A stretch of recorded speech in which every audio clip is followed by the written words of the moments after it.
Hi, this is Zach Roth for TPM Media. It's Thursday, January 22nd, 2009. Despite everything that we've learned about the Bush administration's politically motivated firings of U.S. attorneys in 2006, we still haven't fully gotten to the bottom of the White House's involvement in the plan. That's because the Bush White House has fought tooth and nail to keep that information secret.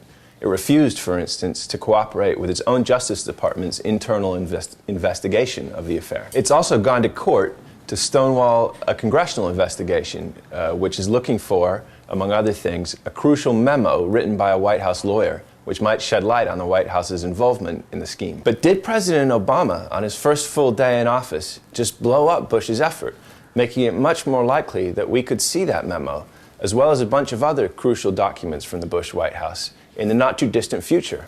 It looks like he might have. Yesterday, Obama issued an executive order governing presidential records, which makes it much more difficult for former presidents to keep their records secret. Previously, under an executive order issued by President Bush, former presidents could essentially force the National Archives to keep their records secret. Now, under the new order, they can request that the archives do so, but the current administration, along with the archivist, makes the call as to whether secrecy is really in the national interest. That brings us back closer to the original intent of the Presidential Records Act, which was passed in the wake of Watergate, when Nixon tried to leave the White House and keep many of his documents secret. And the experts we've spoken to say that Obama's order applies not just to future ex-presidents, but to presidents who were in office before the order was issued. As a result, they say, it could well have an impact on the legal wrangling over the U.S. attorney documents, on which the Bush administration has been asserting executive privilege. In light of the new order, a court might rule that if the Obama administration and the archivist